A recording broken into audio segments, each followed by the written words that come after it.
she cried Wolfe, but this time the wolf was waiting. "Welcome to Marple Mystery. I am your host, Harrington. Tell me where you're listening from. I treasure your voices." "Let's begin. You don't usually hear knocks at the brownstone before 9 a.m. Not unless Fritz has gone soft and started inviting the milkman in for coffee, which I can promise you hasn't happened in my tenure. I was halfway through a cup of coffee myself, in that fragile dawn state where you're deciding whether life is worth the bother, when the front door did a brisk little tattoo, sharp, insistent, and feminine. Now, we don't run a boarding house, and women with urgent business before breakfast tend to be trouble dressed in silk. I opened the door anyway. She was maybe 25, maybe 30 if you added the mileage life had tacked on. Dark hair that had been combed in a hurry, a trench coat too light for the morning chill, and eyes that looked like they'd slept less than I had. She gripped her bag like it held the crown jewels or a grenade. "I need to see Mr. Wolfe," she said. I've had people say those words in tones ranging from reverence to irritation. Hers was desperation. I told her what I tell them all. You and every insurance agent in New York. State your business.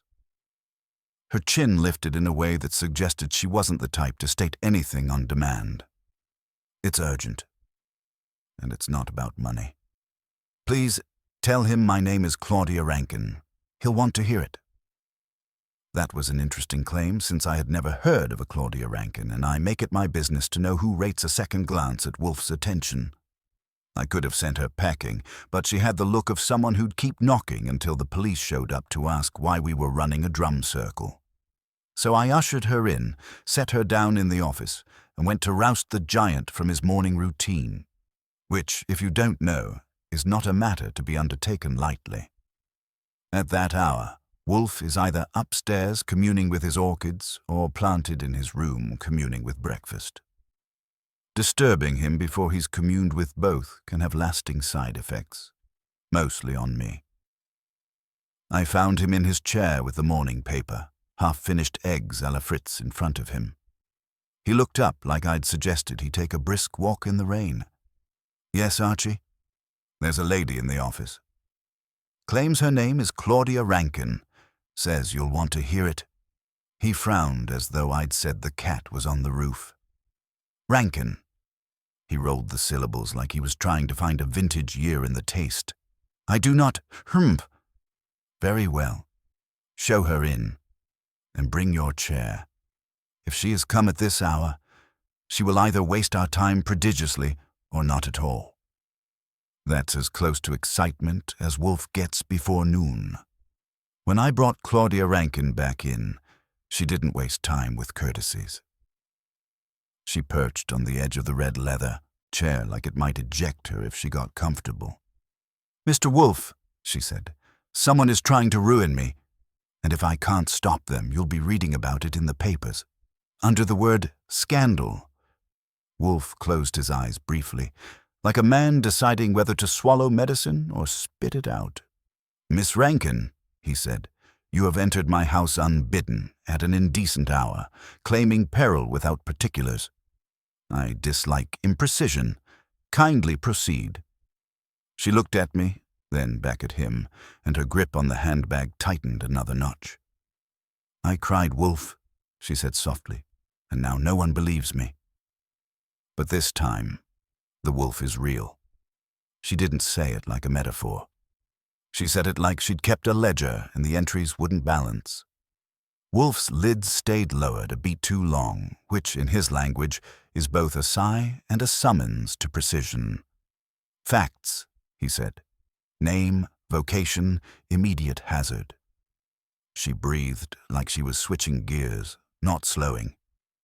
"Claudia Rankin, Communications Director for the Lycurgus Foundation. We fund field research, botany, mycology, ethnobotany. Last month I accused our development director, Evan Barstow, of altering a donor letter. I was wrong. It was a draft I hadn't seen. I overreacted. I apologized. They accepted it, but they didn't forget. Since then, I've received 3 anonymous messages saying there's a harvest coming and I'm going to choke on the spores. Wolfe opened one eye. Ghastly prose. I ignored them. Yesterday, I got an envelope with a photocopy of a wire transfer authorization that looks like I filed it. I didn't. It's for $250,000 from our endowment reserve to a shell non-profit, Moss and Company. Initiative. If that hits the board before I can prove it's forged, I'm finished. If it hits the Times, the foundation's finished. I had my notebook out, though I could have taken it on the wall. Her voice put nails in everything. And the part where you cried wolf, I said, means you've used up your ration of panic. Yes. She didn't blink. The PR chief thinks I'm jealous of Barstow. The general counsel wants me to sit still while she manages it. Mr. Goodwin, I'm not a saint, but I'm not a thief. Someone wants me out, or wants a scandal with my name on it. Wolfe's other eye agreed to join the party. How did you come by the copy? It was under my door when I got home. No return address? A sticky note said, "You'll need the key more than the truth." There was a key taped to it. Brass, small. Where is this paper and key now? Wolfe asked. In my bag. She tapped it like it might start purring. I didn't touch the paper beyond the edges. I watch enough crime shows to know better. You watch the wrong shows, I told her. They encourage optimism. I stood and took the bag to my desk, gloved up. Fritz keeps rubber gloves for citrus. I borrow them for humanity, and slid out a manila folder, the photocopy, and a key on a ring. The key was a tiny Yale, like for an inner drawer or locker that holds things you'd rather not have to explain. I set them on Wolfe's desk blotter. He didn't lean forward. He never leans. Things come to him or they don't get seen. I brought the sheet within his visual jurisdiction. He read the authorization without touching it. It is a competent forgery, he said after a minute. Competent because it is not perfect. Imperfection soothes suspicion. The signature is yours? It looks like mine. It's not. A muscle in her jaw did an imitation of resolve. The date is tomorrow. The requesting party is my office. I took a look. Tomorrow at 10 a.m. A good time to blow something up before lunch. The receiving bank was a credit union in Queens.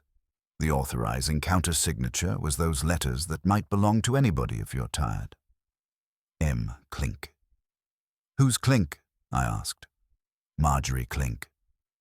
Our general counsel. Satisfactory, Wolfe said. You arrived at an indecent hour, Miss Rankin, but not prematurely. The harm has not yet occurred. Therefore, it may be forestalled. He closed his eyes again, calculating with whatever slide rule he keeps behind them. Your enemies infer your isolation and intend to exploit it. You require a counterweight. Mr. Goodwin present, I said. You will telephone Mr. Pearlie Stebbins. His mouth made a slight face. Pearlie is not a delicacy anyone orders. Do not tell him anything he can ruin, but plant the seed that a fraudulent transfer involving an endowed fund may transpire, and that we will apprise him of developments. It will lower the temperature at the police end if this rises to scandal. Next, call Mr. Saul Panzer and ask him to surveil Miss Rankin's building and the Lycurgus office discreetly. 2 days, if needed. He is to note anyone watching Miss Rankin, and any courier traffic Claudia's hands relaxed a fraction. You'll take my case? I'm not a charity.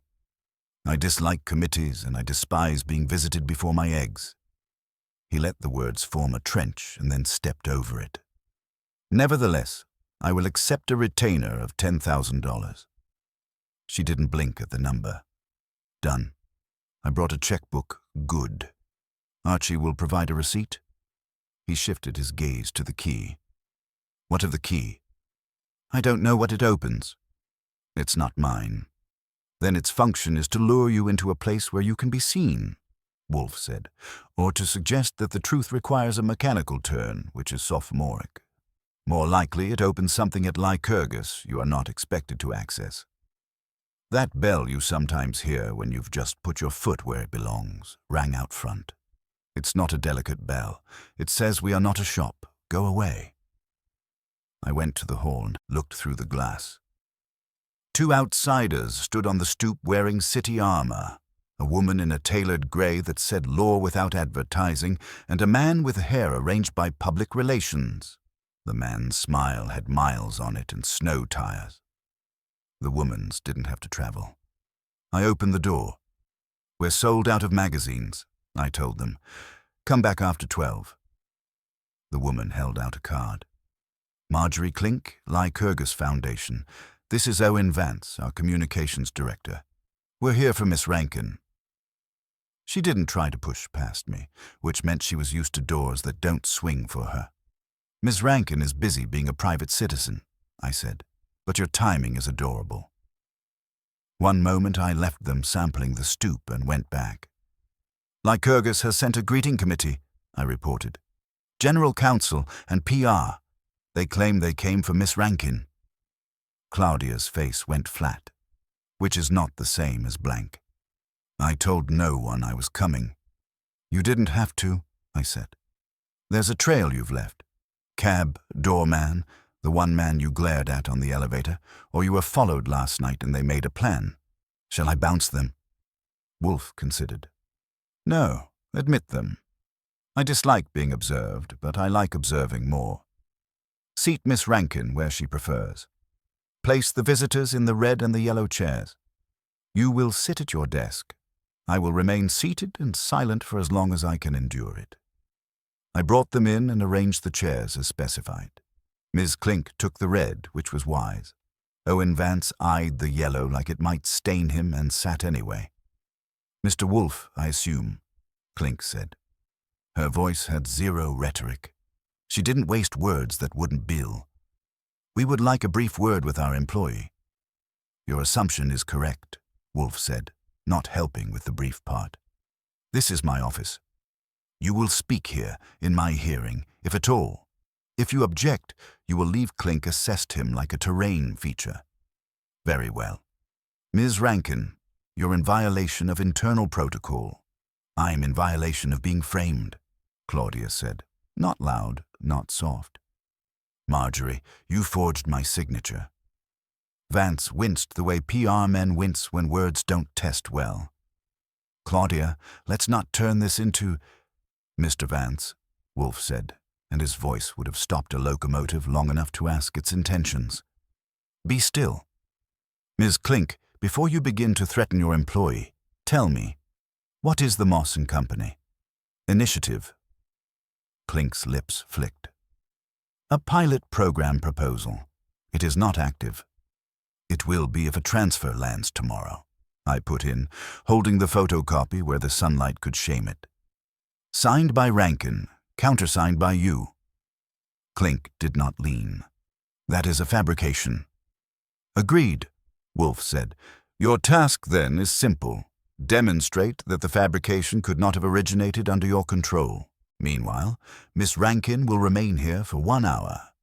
During that hour, Mr. Goodwin will visit your office to collect copies of all authorizations issued in the last 30 days, with letterhead. If you refuse, I will infer the reason and act accordingly. You have no authority, Clink said. No, Wolfe said, merely appetite. For truth, he shut his eyes, which in his case is like baring his teeth. You may go. For a second, no one moved. Then Clink stood. Vance followed, trying to turn his face into a fence that keeps everything in. At the door, the lawyer looked back at Claudia. You're damaging yourself. Claudia nodded. Not today. When the bell took them, Wolfe opened his eyes again. Archie, you will take a cab to Lycurgus. Miss Rankin will write you a note authorizing you to retrieve the documents. If they stall, telephone from their lobby and hand the instrument to Miss Clink. On your way back, stop by Mr. Panzer's apartment. He will have something to tell you. Claudia was already scribbling the note with a hand that knew the shape of urgency. I pocketed the key in the copy, and she caught the move. You think that key matters? She said. I think, I told her, keys are honest. They either fit or they don't. People are worse, pfui, Wolfe muttered, which for him is almost affection. Go, Archie. The day is upon us, and I have yet to finish my eggs. I don't rate yellow cabs, but when time is being measured in eggs congealing on a plate, you take what the curb gives you. The Lycurgus Foundation occupies the 4th and 5th floors of a pre-war that had pretensions and the budget to match. Lobby marble, a guard who takes your name like he's saving it for later, and elevators that believe in pauses. I used Claudia's note as if it came with a badge and reached the 4th floor reception where a young man with a headset and a haircut the board would approve practiced gatekeeping. Miss Rankin authorized me to retrieve 30 days of authorization records, I said. Letterhead originals or scans with watermark intact. If you need a translation, I can draw pictures. He consulted a screen with the devotion of a priest and dialed an inner line. Legal will be right out. Legal took its time and arrived in increments. First came Owen Vance, with the public face tuned to compassionate firmness. Behind him, not bothering with compassion, Marjorie Clink. If she had slept since the brownstone, she didn't show it in any way that mattered. Mr. Goodwin, Vance said. Smile warmed to company temperature. Let's find a conference room. I'm good right here, I told him. Less chance of getting lost. Clink's eyes clicked over my authorization note and didn't find a flaw she could bill. We're assembling the records, she said. Our controller is at lunch. It's 10:40, I said. He eats early, she said. You'll have what you need. They parked me in a glass box with a view of a wall-sized mural of Moss, photographed like it had signed a release. The office beyond it had the look of money doing good and wanting credit. Clean lines, phrased mission statements, and framed photos of field sites with names designed to look wild and pronounceable. On a side wall, a whiteboard held ghost writing. Someone had erased Moss and Company in a hurry, but the marker stain had backbone.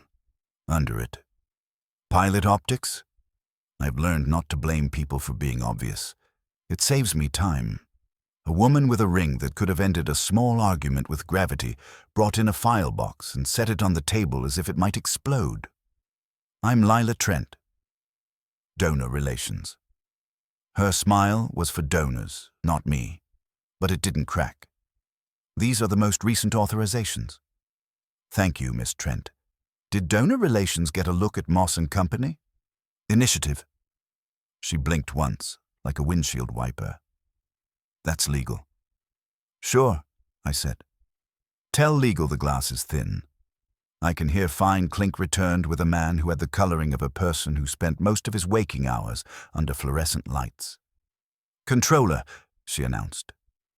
He opened the box and started stacking paper like a magician with no illusions.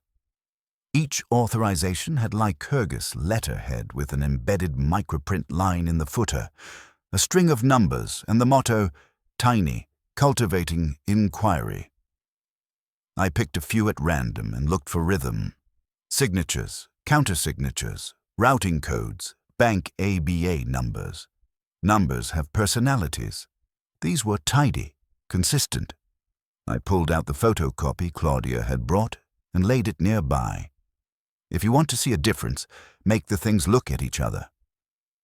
On the forgery, the footer read Cultivating Inquiry. No capital C. The microprint string was there, but the spacing was off by a hair, the way a good ear hears a piano that's been tuned by a drunk. More useful, the account label in the header line read Endowment Reserve. Account. Every genuine one said Endowment Reserve account, without the comma. Whoever had made the fake had looked at a sample and remembered too much or too little. The comma is wrong, I said to no one in particular. Clink didn't lean. We can't be responsible for anonymous mail. No, I agreed, although you are responsible for your counter-signature when it appears on a transfer, even a false one. There's a file number on these. See? Top right, faint. You file the authorizations by number. Of course, the controller said. Internal control. Then Moss and Company has no file number because it doesn't exist, I said, already knowing I was going to be irritated. Unless, I added, someone prepared a file to make it look like it exists. We have no file by that name, Clink said. If someone created one, it would be a firing offense. I'll write you a letter of recommendation for their next job. I took the allowed copies and asked, Claudia's office? Mr. Goodwin, you're not searching our offices, Clink said. I'm visiting Ms. Rankin's desk to retrieve a personal item, I said, and held up the note again. It authorizes me. If you want to call the police, I can phone Inspector Kramer's desk and make it a party. We took a short walk down a corridor that smelled like lemon cleaner and the future. Claudia's glass-walled cube held a standing desk, a laptop docked and locked, a row of plant cuttings in jars like science fair entries, and a cork board where a month's worth of color-coded chaos had been pinned into order. There was also, at the bottom edge of the board, a piece of blue painter's tape the size of a fingernail that didn't match the rest. Vance said, "We'll wait in the hall," and Clink said, "We'll stand here." And I didn't argue. I stepped inside, checked the board, and peeled the tape. Something small and brass dropped into my palm, a key twin to the one in my pocket. I didn't look at them. Looking gives people too much. I slid the twin key into my jacket and gave the board a last idle glance. In the lower right corner, a printed calendar square had been pinned with the words, QCU Visit, 10 a.m., Clink. QCU could be Queen's Credit Union if you're the sort of person who enjoys abbreviations. Back in the glass box, I signed a receipt for the copies Clink had very generously agreed were mine because they already existed in my hand. Vance walked me to the elevator. "Claudia," he said, not using a last name, which can be tenderness or strategy, "has had a hard month." I'd like this not to make it worse. "You and me both," I said. "What's your title again?"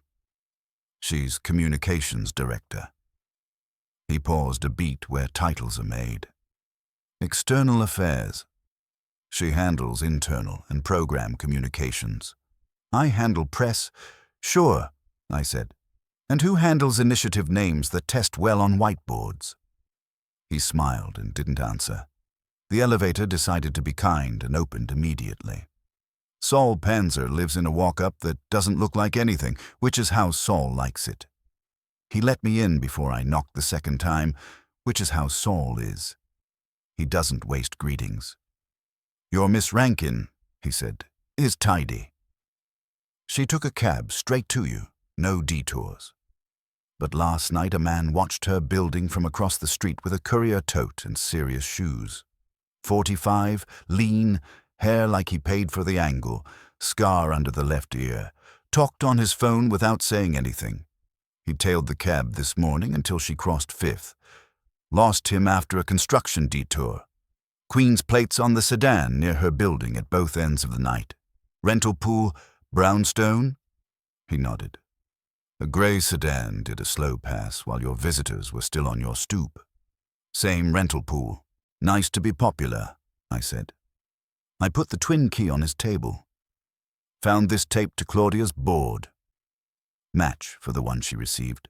Someone wants her to open something or be seen trying. Any feeling? Mail room boxes, copy room drawers, or an off-site locker. Keys like that open ideas, not doors, he said. You'll want to try it where the cameras live. Lycurgus has cameras, I said. And a calendar that says Ms. Clink has a 10 a.m. date tomorrow with a credit union in Queens. Saul's eyebrow moved about a millimeter. Then tomorrow at 10, we'll see who believes in wolves. I left Saul with the key and a description to sharpen. On the sidewalk, I called Wolfe from a payphone near a bodega that smelled like cilantro and survival. I indulge nostalgia when it works. He listened without interruption. When I told him about the comma and the micro-print, he made a sound that in another man would have been a grin. "Good," he said. "The forgery was composed by a hand that admires precision but lacks an intimate acquaintance with it. That narrows the cast. Return, Archie, and stop at a locksmith. Have the key duplicated twice. You planning to distribute party favors? No. I plan to control access. And Archie? He paused, while a truck outside my booth made a noise like God clearing his throat. Fritz reports a small bottle on my spice shelf has been moved. He did not move it. Which bottle? Sumac, he said. A guest has placed a finger on my house. The locksmith on Lexington was a narrow man with a wide jaw who believed in receipts more than conversation. He glanced at the tiny Yale like it had come from a child's diary, twinned it twice, and made me sign that I had asked for exactly what I got. I pocketed the copies, labeled them with a pencil, A1 and A2, and headed home while a bus argued with a taxi for air rights. Fritz opened the door before I could ring. He doesn't believe in doorbells when the day is complicated. His eyebrows were at half-mast. Mr. Goodwin. He is in the office. He is annoyed. I didn't touch his eggs, I said, and went in. Wolfe hadn't budged from his chair, but the air had shifted. He was facing the bookcase that holds the civility of the room. Leather, glass, a globe that rotates at the rate of money. On the right-hand case, third shelf, a small line of spice bottles sits because Fritz lets Wolfe pretend he doesn't control the kitchen. One bottle, with a scarlet blush of powder, was fractionally askew. I see it, I said. Fritz found it moved, Wolfe replied. He is not careless. I'm not careless. You are occasionally careless, but you did not touch it. I was busy not touching other people's authorizations, I said. Visitors? Ms. Clink and Mr. Vance did not leave this room unobserved, Wolfe said, which was both true and not a guarantee. Miss Rankin put her bag on the table, not there. Mr. Stebbins did not come. Theodore and the orchids remain inviolate. The sumac was still when I sat down before their arrival. It is moved now. I crossed to the shelf and bent for a look. The glass wore a faint crescent near the cap where fingers had been a shade too curious. On the ridged edge of the cap, a speck of blue clung like gilt. Painter's tape adhesive the size of a crumb. I teased it free with a fingernail and held it up. Souvenir from Claudia's board, I said, or from the envelope she got. Blue tape twins to the key. They're making sure we see the rhyme. They are drawing a straight line between their acts, Wolfe said, which is not skill. It is display. Arch, what did you collect? I gave him the tour, the comma that shouldn't exist, the micro-print spacing that sang off-key, the calendar note about QCU, the twin key from Claudia's cork board, and Saul's watcher with the courier tote and rental plates. Excellent, Wolfe said, and he meant it the way he means it when an ingredient announces itself. You stopped at the locksmith. I held up the twins. 2 copies, a 1 and A2 good. One stays here. One to Mr. Panzer. The original remains with Miss Rankin. That assumes it opens something we want to open. It will open something, he said. Whether we want to is our choice. Fritz appeared with a tray and the face a general reserves for weird orders. There is a man on the stoop, he said. He carries a messenger bag. He did not ring. He stood, then he put an envelope under the door and left. Wolfe's eyes closed a shade, which in another man would be an oath. I got the envelope, a nice thick number, no return, our address typed in the sort of font people choose when they want to look like they aren't trying. Inside was a photocopy of a locker rental agreement for Queens Community Union, Branch 14, box number 314, renter, Claudia Rankin. The signature was Claudia's twin by the same cousin who did the transfer authorization. Taped to the upper corner was a little plastic tag with a stamped number, 314. The tag hole was sticky with, yes, blue. I laid it out for Wolfe. He didn't reach. He rarely needs to. So, he said, they want Miss Rankin to present herself at a credit union and open a box bearing her forged signature at the hour when the transfer is scheduled. A tidy pageant, Starring Claudia as the patsy, I said. Co-starring whatever's inside the box as Exhibit A. And directed by whomever admires their own stagecraft, Wolfe said. He pointed with his eyes at the phone. Dial, Mr. Panzer. Saul took it on the first ring in the way of men who count minutes. When I described the tag and the box number, he hummed as if something that had been hovering chose to land. I'll plant myself near branch 14 tonight, he said. If our courier comes to check the stage, I'll see him. You want me inside tomorrow? Archie will be inside, Wolfe said over my shoulder. You will be wherever his back requires eyes. And bring us a copy of their floor plan. Arch has duplicates of a key. You may find what it fits before morning. Saul grunted assent and rang off. I called Pearlie Stebbins and delivered Wolfe's seed with water. Possible forged transfer, possible lockbox, possible scandal. We'd keep him looped to avoid hard feelings when the headlines brewed. Pearlie said something that could have been gratitude in a colder climate and promised to keep Kramer from busting in chest first until there was a chest to bust. Claudia had sat quiet through the envelope inspection, with her hands laced tight, letting the stage be set without jumping onto it. When we were done, she spoke, not loud. They want me to bring the key and be filmed opening the box, she said. If I don't, they'll claim I'm avoiding proof. If I do, I prove their proof.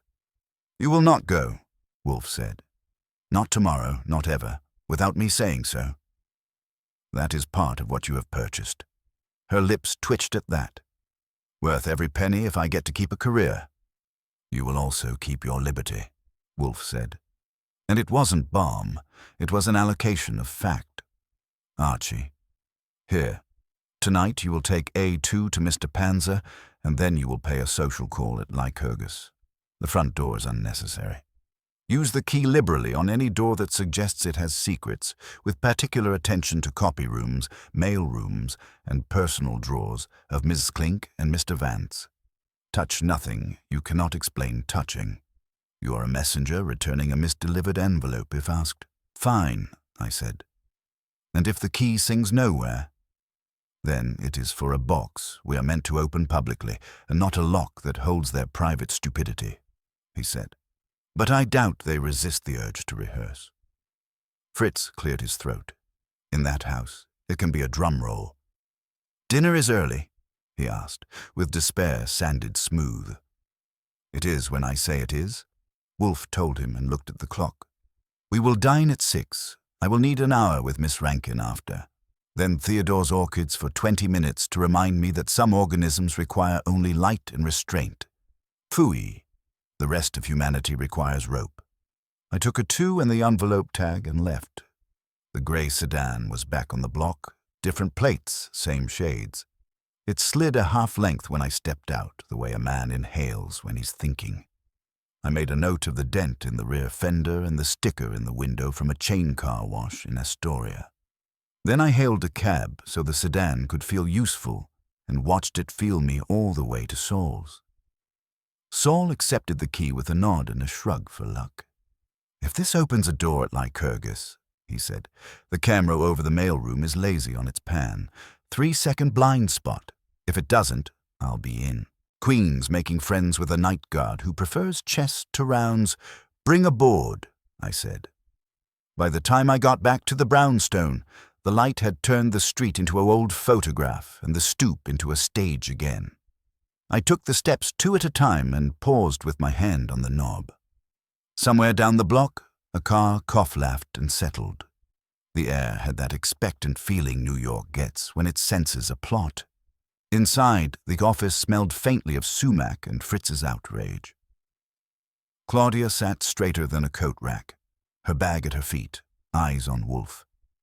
He was watching the envelope contents like they might develop new features while we weren't attentive. Tomorrow at 10, he said, almost to himself. They will be there early. So will we. Archie, after dinner you will go. Do not overindulge your curiosity. Indulge only enough to whet theirs. Let them believe the wolf has sniffed their trail. I usually do, I said. He nodded once. Tonight they trespassed upon my shelf. Tomorrow we trespass upon their certainty. Dinner did its job. Fritz calmed his conscience with roast chicken and a logic-defying pilaf. Wolfe calmed his metabolism, and I took enough fuel to walk a legal line and step over it without sounding winded. At 9:30, I left the brownstone with A1 in my pocket and the original key warming my thumb, and caught a cab whose driver had a philosophy of traffic I admired. Never apologize when you're right. Lycurgus, after hours, had the hush of money that expects to sleep undisturbed. The lobby guard was the same model as this morning, patient, amused by nothing, certain that his desk was a citadel. I signed in as messenger, return for Ms. Rankin, and got the kind of nod that means he'll remember my shoes if anybody asks later. The elevator decided to be efficient for once and delivered me to the 4th floor with a sigh. Light leaks tell you more than cameras. There was a strip under the copy room door like a narrow grin. The key in my pocket could have been whispering, so I let it. It slid into the copy room lock with the complacency of a friend who knows the code. Inside, the overheads were dimmed to a night setting. 2 high-speed printers sat like cows digesting, a shredder with a stomach ache, and a wall cabinet with 4 drawers, each labeled with a laminated tag. Letterhead A to F, letterhead G to M, security stock, envelopes. The drawer locks were all twins of the one I'd just flirted with. A one fit the middle too, and security stock popped like a confession.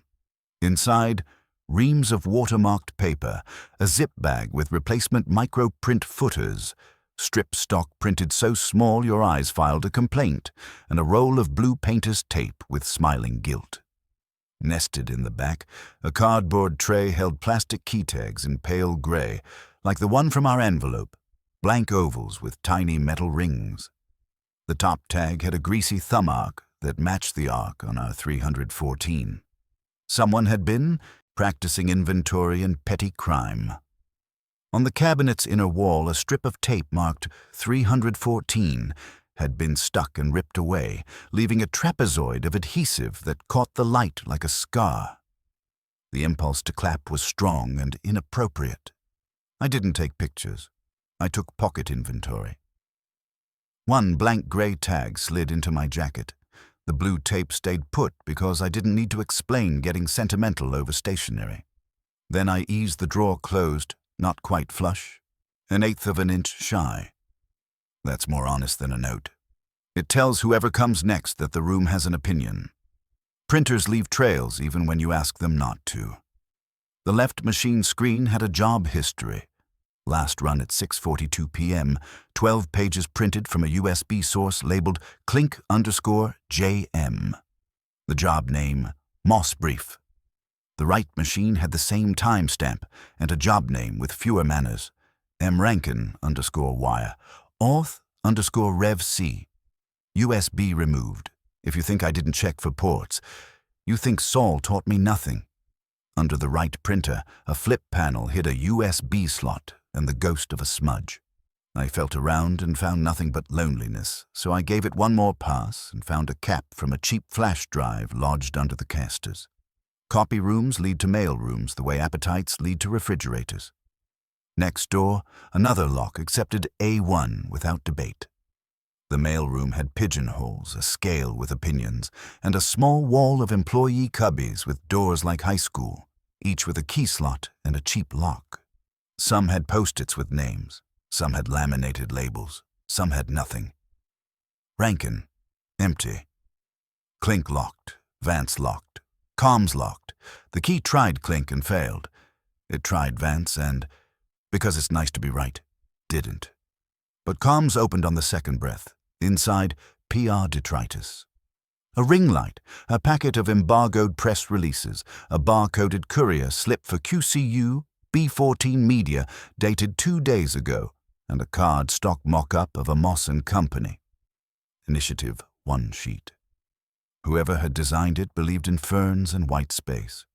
On the back, in pencil, a note.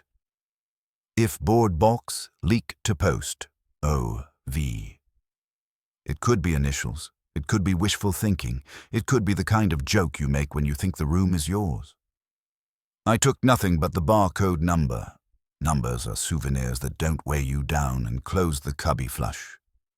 The copy room drawer I left just a breath open, and I peeled the tiniest corner from the roll of blue tape and set it on the edge of the security stock handle, a dot the size of a fly.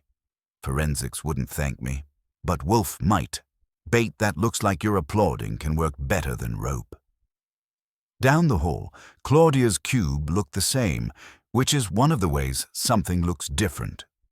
The blue tape scar, where I'd peeled the key earlier, had a twin faint smear 2 inches to the left that hadn't been there. Someone had put that key there first, decided it was too obvious, moved it, and then decided obvious was the point. I checked the underside of her desk lip, the place where office romantics tape candy. Another fragment of blue lived there, flat and recent. They wanted her to find something, or for someone to be able to say she'd hidden something. I left it. Evidence is truth when it's where it belongs. I didn't hear him. Custodians don't audition. He cleared his throat, and I turned my head because sudden movements make people tell stories. He was short, with a spine like a question mark and a cart loaded with supplies. "Help you?" he asked, not hostile, not friendly, just verifying that night had a reason to contain me. "Messenger," I told him, showing the note with Claudia's signature and a smile that doesn't disturb sleep. "Had to drop something in her inbox. Your copy room's door doesn't like to latch. Might want to nudge it." He looked past me. "It latches fine." Which told me he hadn't been in there, and by the time he finished this floor, the door would be shut, and the next person to notice it had been shy would be the one who cared. The elevator down had the reflective panel that lets you see if you've grown horns. I hadn't. The lobby guard slid me a glance and a frown. I slid him my exit time and a good night that said I'd be remembered later if he needed to. On the sidewalk, Queens breathed in my face. Diesel, wet cardboard, a hot dog cart considering its options. I found a payphone again because Wolfe had been right about planting seeds with the police, and he was right about tracing calls when you don't need practice. He answered on the second ring with the grunt of a man who had consented to wakefulness. "Report," he said. I gave him the drawers, the tags, the USB ghost, the courier slip with QCU in barcode, and Vance's trendy initials in pencil. I gave him the blue tape's social life. "Pa," he said softly, which in a normal man is profane, but in Wolfe is a syllable of taxonomy. So, the forgery was executed at Lycurgus after hours by someone with access to security stock. The comma was not a mistake, merely the mark of a mind that imitates forms without inhabiting them. The publicity man prepares a leak while the lawyer prepares a denial. Both are stage managers.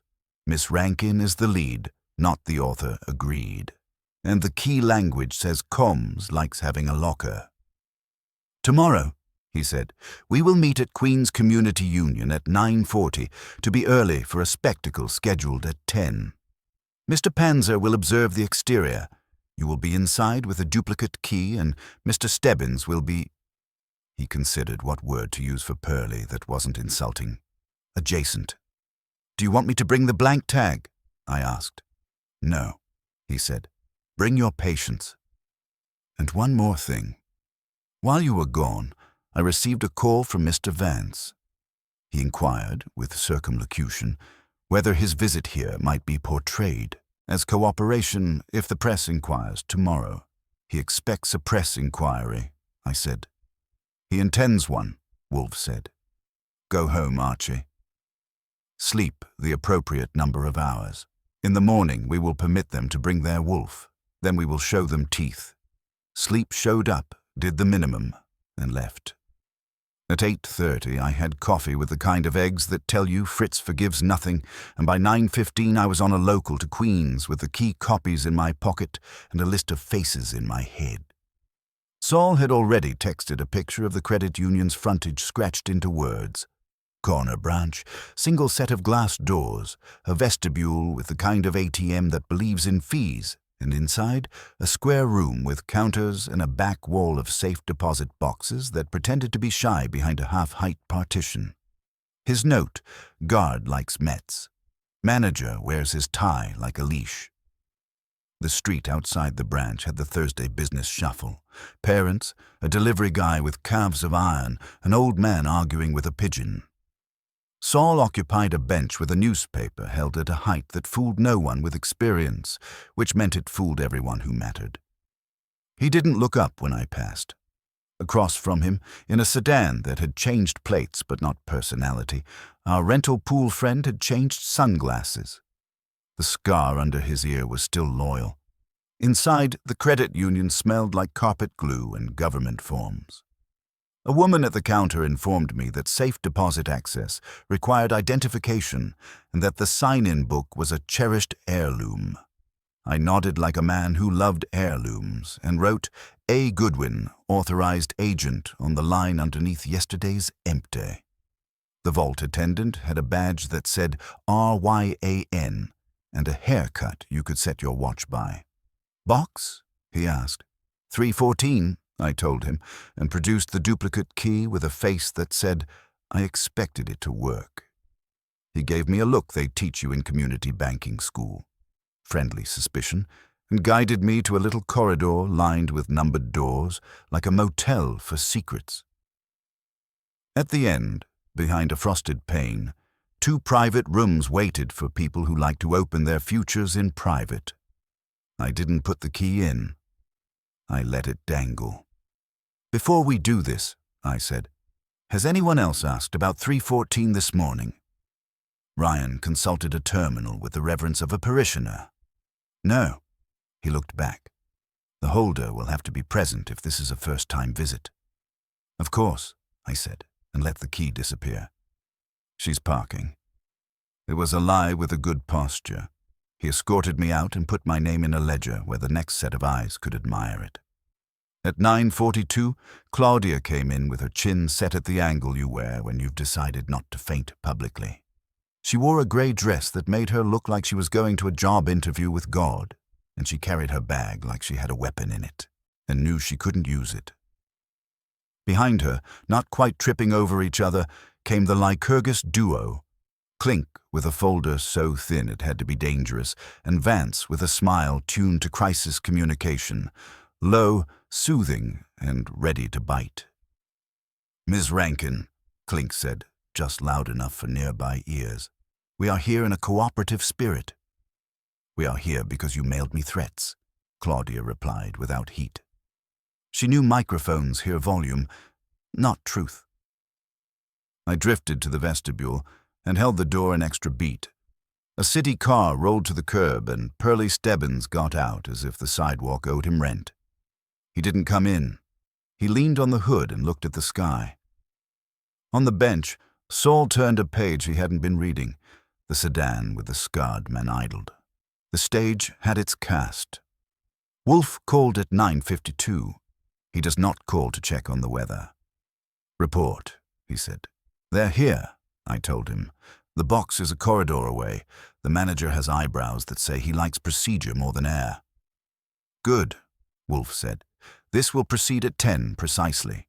Miss Rankin will not touch the box. Mr. Panzer will note who touches anything. You will insist on a dual-key protocol and ask that the contents be inspected in the presence of the branch manager, Miss Clink, and Mr. Stebbins, whose proximity will peak at the correct moment. When you open the box, when it is opened, what is inside will either confirm our thesis or provide us a second one. Either result is tolerable." "What's the thesis?" I asked, because I enjoy the sound of him saying what I already suspected. "That the box contains an envelope addressed to Miss Rankin bearing a copy of the forged transfer, and something designed to stain, cash, bearer bonds, foreign cashier's checks, or, more cunning, a flash drive with draft press statements and a staged timeline, each labeled with her name. If there is powder, Archie, do not sneeze. Powder is a child's trick. The adult variant is metadata. We found their security stock," I said. "They're adults who collect children's toys." At times, he said, the childish is the adult's camouflage. When you are done, telephone Mr. Stebbins and hand him the rope. At 9:58, Ryan appeared with a clipboard and the politeness of a man who would like his morning to remain ordinary. Miss Rankin? Your box. If you'll sign here. Claudia looked at me. I nodded. She signed. Clink and Vance were close enough to smell the ink. I produced my authorized agent routine and requested the manager's presence to maintain chain of custody. The manager arrived with his tie doing the job it had been assigned. The corridor to the vault felt like the inside of a cautionary tale. Ryan used a large key to unlock the master cylinder and nodded to me. I held up my duplicate and didn't insert it. Mr. Manager, I said, before we proceed, I'd like Ms. Clink to confirm that the organization waives any claim if contents exculpate Ms. Rankin. I didn't care if he had the authority to accept that. I cared about time. While we argued, Saul's bench shifted, his paper tilted, and outside the sedan door cracked an inch, just enough to let the scarred man adjust his view. Clink's mouth tightened until it could have cut paper. We waive nothing. Proceed. Wonderful, I said. Then at least stay where you can see. Miss Rankin will not touch anything until we all have. Ryan turned the dual lock and slid the metal coffin that is a safe deposit box out of its cave. He carried it to a private room, set it on the felt, and retreated to the threshold. The manager joined him to make sure the gods of liability stayed asleep. I set my key on the table and looked at Claudia. Okay, I asked. She nodded once, stripped of drama, and stepped aside. I used the duplicate in the inner lock and turned it. The latch gave. No alarms sounded. I lifted the lid. Inside, the box held a white envelope the size of a catalogue, and nothing else. The envelope had C. Rankin written on it in a hand that aimed for neutral and landed on bland.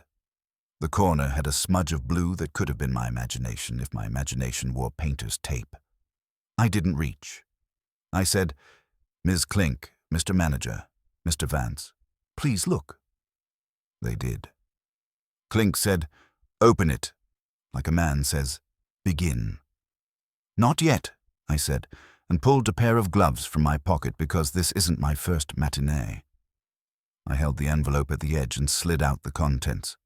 What slid out was not cash. It was a stack of pages, a transfer authorization on Lycurgus letterhead, comma in place, and a set of memos printed with drafts of statements. Each page used Claudia's name like a prop.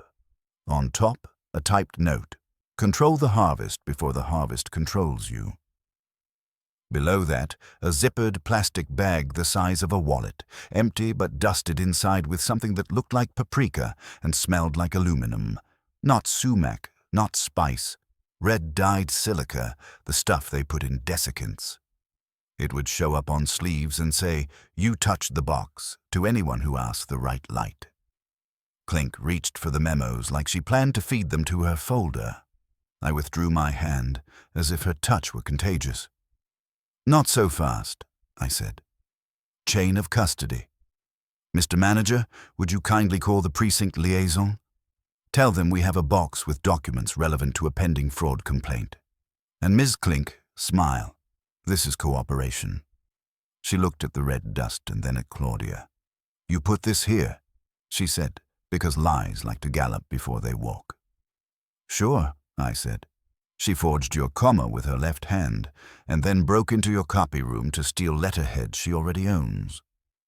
Vance had been quiet, which for a PR man qualifies as suspense. Now he found his line.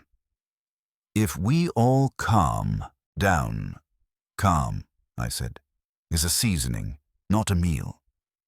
From the doorway, Ryan coughed. Behind him, the manager cleared his throat, and behind the manager, a larger presence filled the corridor like weather. Pearlie Stebbins doesn't need a badge to announce himself. His shoulders do it. Afternoon, Pearlie said. It wasn't. He ignored time. What are we looking at? A frame, pre-assembled, I told him, with spelling errors.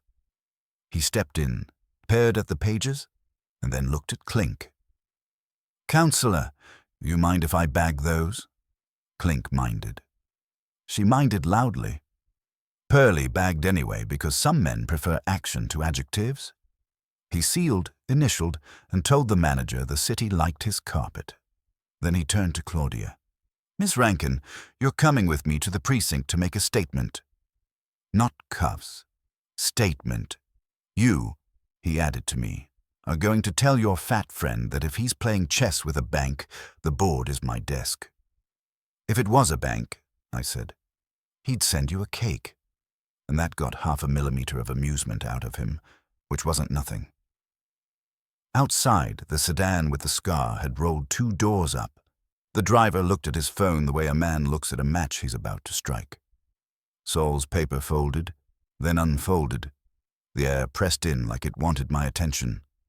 My phone buzzed. "Wolfe." "Well?" he asked.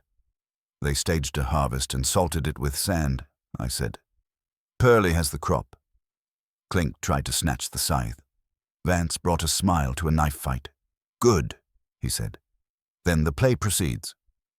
Return at once. Someone has been in our vestibule again. Fritz found a second bottle, misaligned." He paused. "Saffron this time."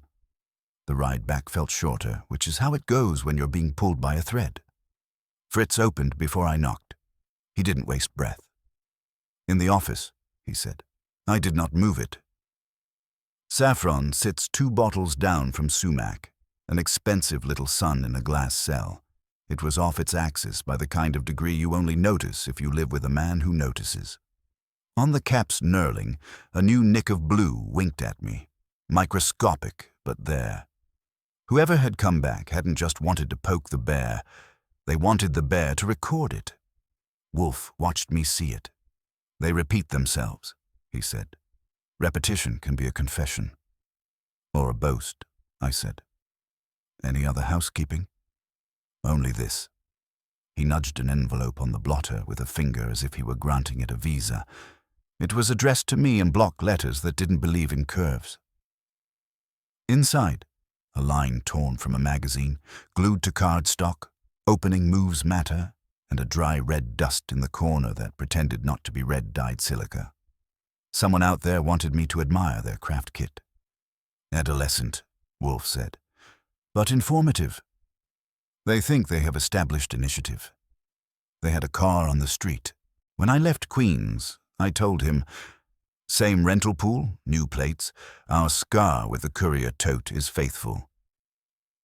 "Mr. Panzer's report agrees," Wolfe said. He followed the sedan to a garage on 38th Avenue. The driver entered on foot and exited 5 minutes later in a different vehicle, a compact with borrowed dignity and the same clean shave behind the ears. He is a hireling, not a principal. "Vance and Clink aren't hirelings," I said. "They're impresarios." "But impresarios don't break into a brownstone to flirt with spices." "No," Wolfe said. "They bring men who can be told which bottle to touch." Claudia had been quiet by the window, which is one way to be in that room. She turned now. "So I'm the headliner, and the chorus is Union."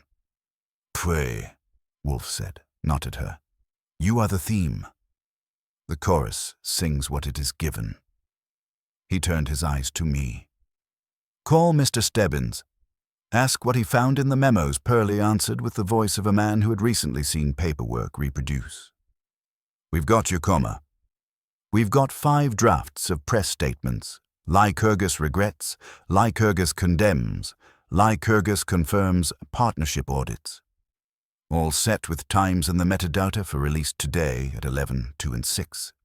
File author, Vance Owen.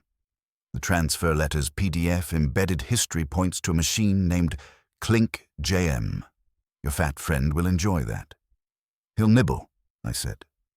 "Bag the bag?" "Dust was silica with dye," Pearlie said. "Not a controlled substance, not interesting to my lab unless I ask nice. The manager's happy he gets to tell his board he did everything right." Your Miss Rankin wrote a clean statement, cried at the exact amount and not more, and then asked me what the fine would be for contempt because she wanted to say something unkind to counsel. I told her to save it. Do that, I said, and keep your shoulders loose around noon. We'll be making you a bouquet. He hung up like a door.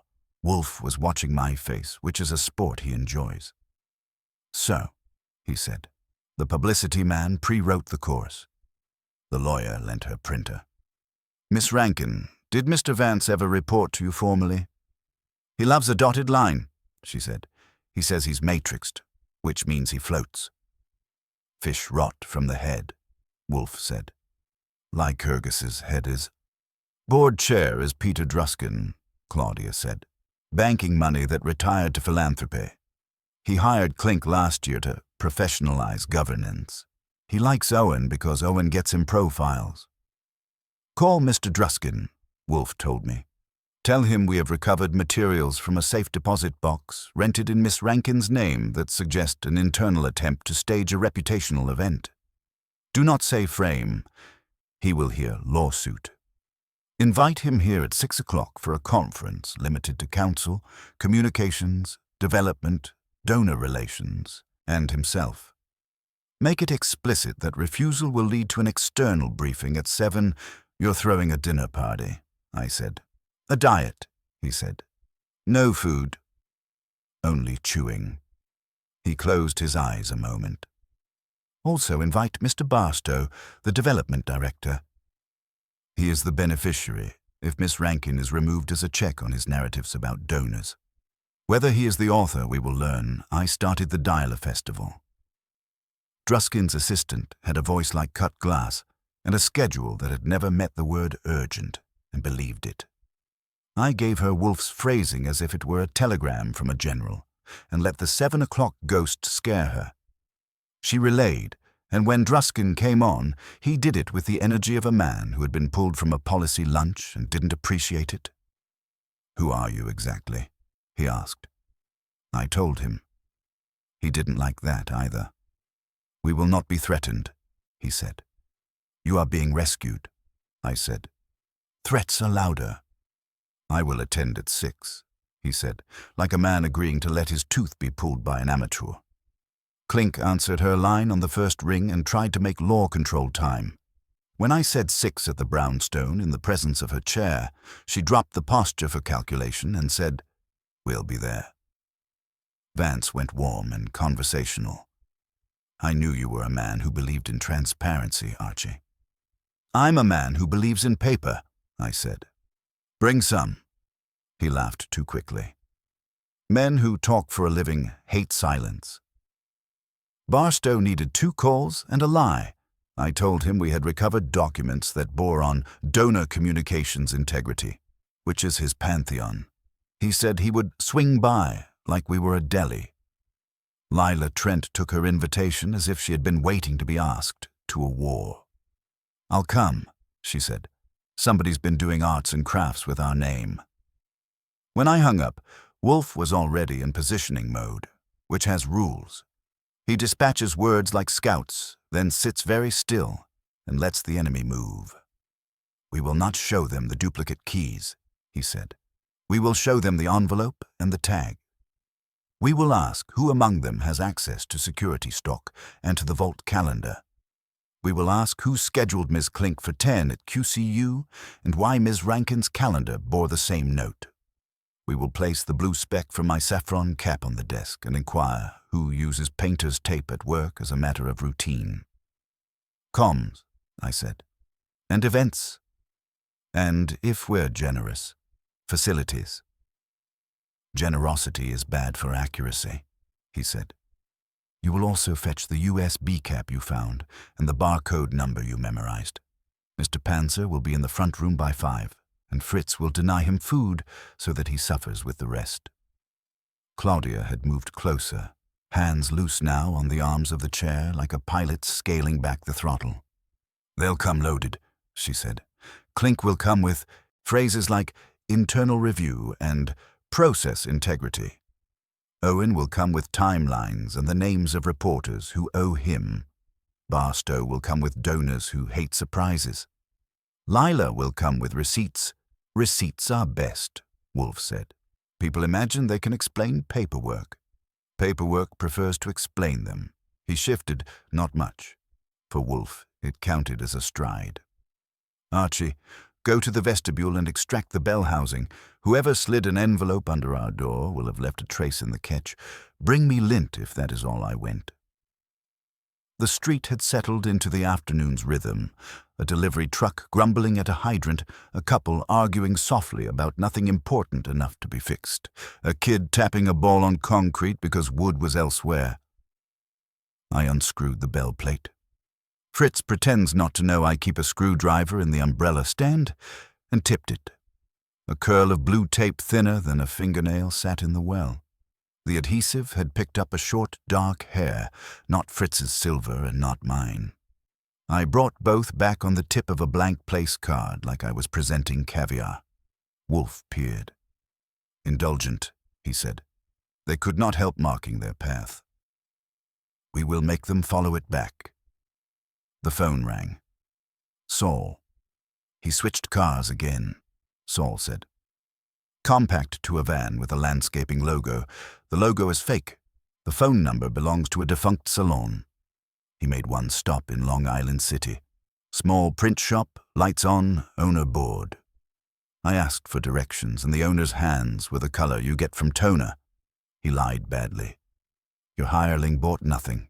He delivered. The envelope you got today was printed there. Name, I asked. Fenwick Print, Saul said. Cash business mostly.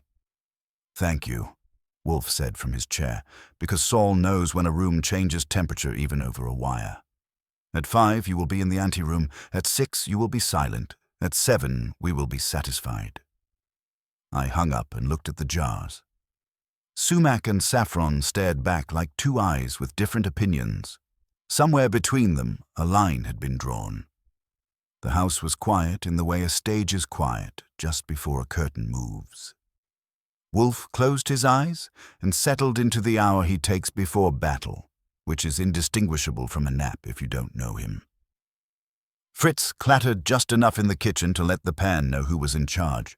I checked my pockets for keys and caps and a place card with lint and a hair. By the time the minute hand cleared the 4, the brownstone had shrunk the world down to a room and a doorbell. At 5:50, the doorbell began earning its keep. Saul arrived first, unannounced as agreed, and took the front room chair that put him between the hall and the street. He didn't need to see. He listened.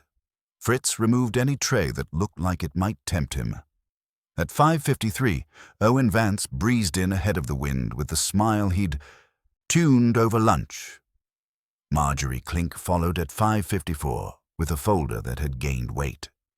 At 5:57, Lila Trent came solo, no ring, eyes doing math.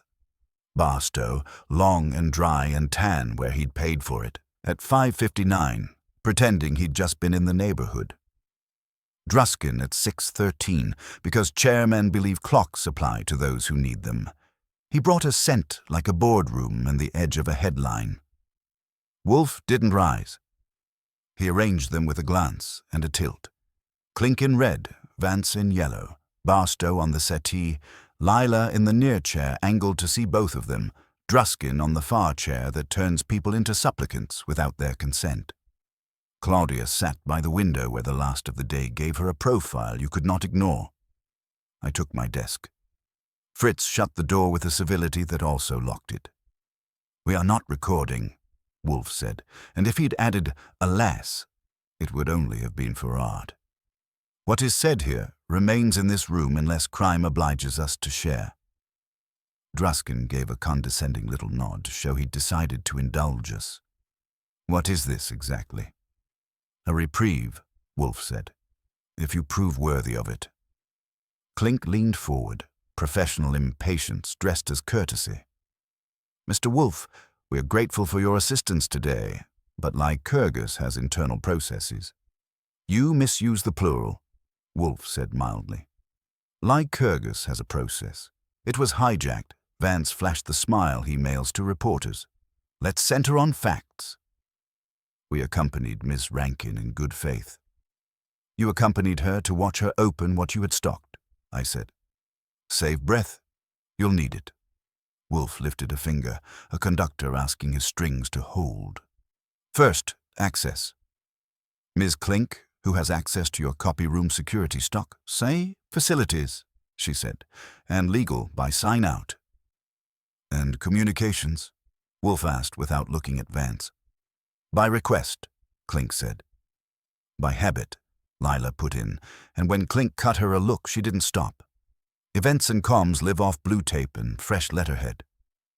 Druskin frowned at that. Blue tape? I set a place card on the blotter and tipped it. The hair clung to the curl of blue like a secret not ready to be free. Wolfe didn't touch it. He let the room see it.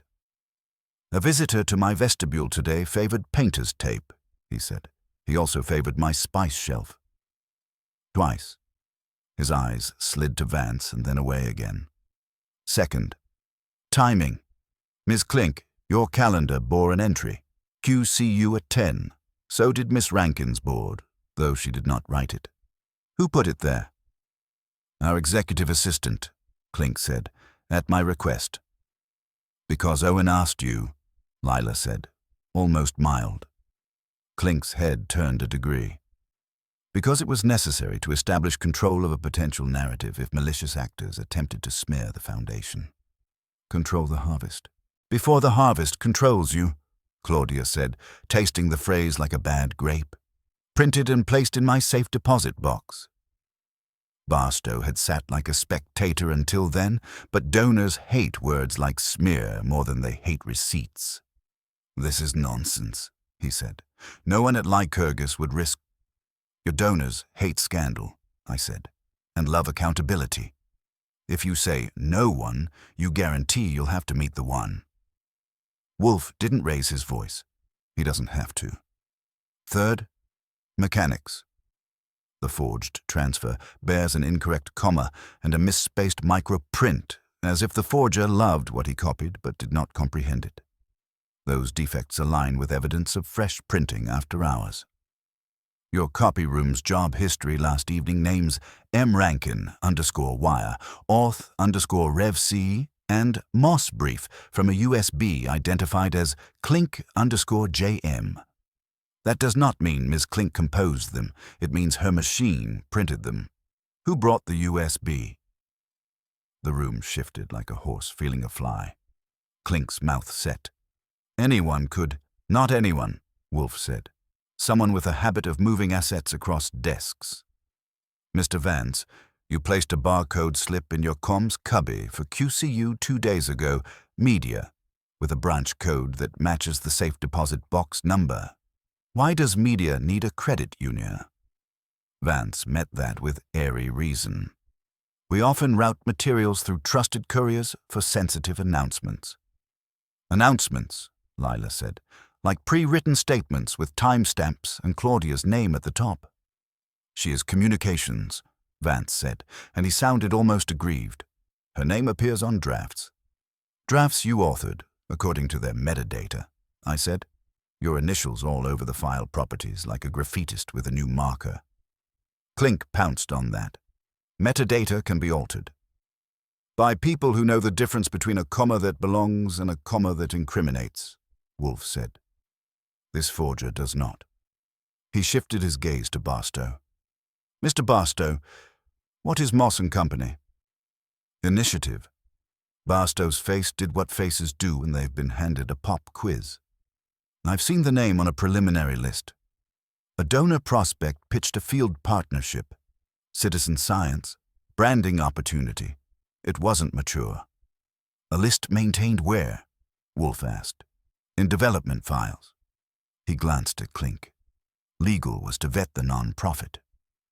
Legal has no file by that name, Clink said crisply, because there is none, and there will be none now. Then why did your pilot's title appear ghosted on a whiteboard with the note optics beneath it? I asked. Lila's eyes flicked to Vance, quick and clean. Because Owen workshopped the name for rollout. I workshop many names, Vance said smoothly. It's my job to make things palatable." "Palatable," Wolfe repeated, as if exploring a new herb. "A palatable ruin might serve a purpose if the ruin is inevitable. Who benefits if Miss Rankin is discredited? Development loathes interference from communications. Legal gains dominion in a crisis. External affairs elevates itself as steward of truth. The chair restores order with a purge. All of you could find a reason to avert your eyes." He let that sit on the carpet between us. "But only one of you is inept enough to thrum the same note. Blue tape on envelopes, blue tape on my saffron, blue tape on a corkboard, because he thinks markers are signatures. You're suggesting our communications director broke into your home to reposition condiments," Druskin said, pained by the triviality. "I'm stating," Wolfe said, and the room cooled, "that someone under your banner sent a hireling with a courier tote to watch Miss Rankin, trailed her here, and then, in a juvenile attempt at bravado, touched what was not his." He inclined his head toward me. "Archie." I laid out the pieces one by one, not piled, so the eye could move and add the gray plastic tag twin to 314, the USB cap from beneath the printer, the scribble on the mock-up card back. If board bulks, leak to post, OV, the barcode number from the comms cubby. The photo Saul had texted me of Fenwick Print's storefront with the timestamp and the planted plate on the van. The note torn from a magazine, "Opening moves matter," pasted to card stock with red silica dandruff. Fritz, at a nod, brought in a small tray with 2 glass vials.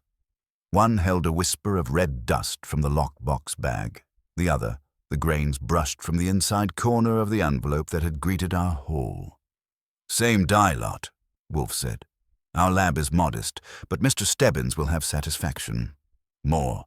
The blue speck from my shelf bears a short, dark hair. Mr. Vance, remove your cap." Vance didn't wear one, but hands go where guilt lives. His went to his temple, where the hairline trims to media standards. It wasn't proof. It was gravity. He kept the smile, but it had to fight.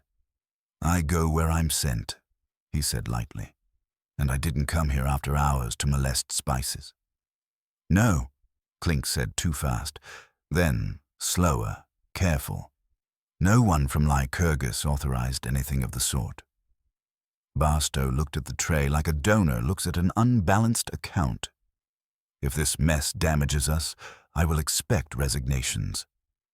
"Everyone expects something," Lila said, and there wasn't much warmth left in her. Wolfe closed his eyes, hands steepled, the posture of a man savoring a sauce that's almost reduced. "Mr. Druskin, I will give you the courtesy of a private question. Did you know about the safe deposit theater?" "No," Druskin said, stiff with chairmanship. "If I had, we wouldn't be here." "You would be somewhere noisier," Wolfe said. "I believe you." "Which leaves us with a valetudinarian blend of ambition and incompetence below you." Clink sat, very still. "We'll handle this internally." "You will not," Wolfe said. His eyes opened and took the room like a lens. "Lycurgus is not a hutch. You will sit where you are while I call Mr. Stebbins to return and take custody of these curios. Before he arrives, you will answer 3 questions on the record of my memory. 1. Who besides Ms. Clink can add to employee calendars without the owner's knowledge? 2. Who signed out the copy room security stock last night? 3. Who approved the courier run to QCU marked media? Silence inspected its cuticles. Vance's jaw made a decision. Calendar access runs through admin, he said. All execs can request. I requested. He swallowed air. Security stock is logged by facilities. I borrowed letterhead for a donor packet. A mistake, apparently. And the courier was me. It was a test, a drill. He smiled for his god. We run scenarios. It's best practice, Claudia exhaled like she'd been holding her breath all day. Scenarios that end with me fired and on the front page. Clink's folder shifted. Owen. He kept smiling, but his eyes did subtraction. "The board needs a narrative," he told Druskin, trying to sell the next scene before this one ended. "We say an overzealous staffer ran a simulation without approvals." "Which staffer?"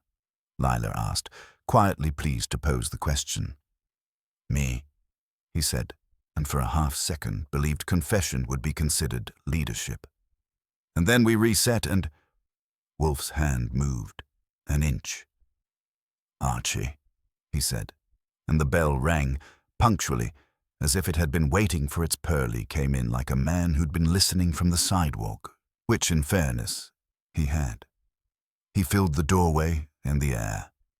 Vance's smile faltered just enough to register. Clink's folder flattened against her knees. Druskin looked like a banker who had just realized his vault door was ajar. "Evening," Pearly said. "Somebody order a broom?" Wolfe didn't rise. He gestured at the tray with its dust and tape and hair. "There is your sweepings, Inspector." Mr. Vance has been obliging enough to acknowledge authorship of the charade. Forged documents printed on Ms. Clink's machine, pre-written press statements seeded with Miss Rankin's name, a safe deposit box staged with red dust to stain her reputation. He calls it a drill. I call it an attempt to topple an internal rival by spectacle. Vance's hands lifted, half protest, half performance. It wasn't fraud. It was scenario planning, testing resilience. Pearly cut him off. It was criminal mischief at minimum, fraud if a DA gets hungry, and conspiracy if I look at it sideways. He stepped further in. "You're coming with me." Clink found her voice. "This office has privilege. Any materials produced?" "Spare it," Wolfe said, eyes closed in disdain. "You will have the privilege of counsel in the morning. Tonight you have the privilege of silence." Pearly cuffed Vance, not because he had to, but because cuffs announced themselves. Vance didn't resist. He looked at Druskin with the plea of a man who still thought charm could be legal tender. Druskin didn't look back.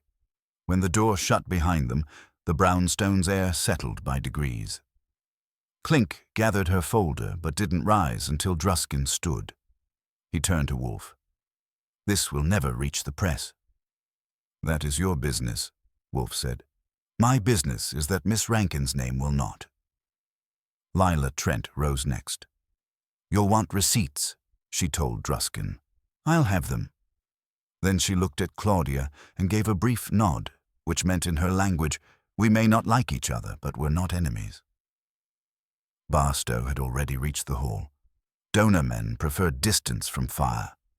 Clink left in his wake, stiff as statute. Druskin followed, the last man from a sinking deck who still thought he owned the ocean. When the front door closed, Fritz reappeared with a tray and a question in his eyebrows. Wolfe waved him toward the dining room. "We will eat." Claudia stayed where she was, looking smaller now that the storm had passed. "I don't know how to thank you," she said finally. "You paid me," Wolfe said, "and you brought me diversion. That suffices." She laughed once, too sharp, then steadied. "They'll close ranks. I'll be tolerated, maybe even respected, but they'll never forget." "No," Wolfe said, "nor will you. That is the condition of survival. You have proved useful to yourself." I walked her to the door. Outside, the street was calmer. Saul had vanished, and the scarred hireling sedan was gone. She shook my hand, firmly, like a woman who planned to write her own next act. "Tell him—" She hesitated, then smiled. "Tell him the wolf came and went, and I'm still standing." Back inside, Wolfe had already transferred to the dining room. The table held lamb shanks and garlic, saffron rice restored to order, and a salad that looked like a lecture on balance. He poured beer with the solemnity of ritual. "Another appetite satisfied?" he said. "For now," I told him, sitting down. "But if you keep letting clients bring wolves to our door, Fritz will strike." "Phooey." Wolfe's mouth curled, almost a smile. "Man intrudes, man deceives, man aspires to mastery." But the spice jar? Ah, Archie, the spice jar does not lie. Disturb it, and the truth betrays you. He raised his glass. I raised mine, and just like that, the brownstone was quiet again. Dinner was served, the world reduced to order, and tomorrow's scandal belonged to someone else.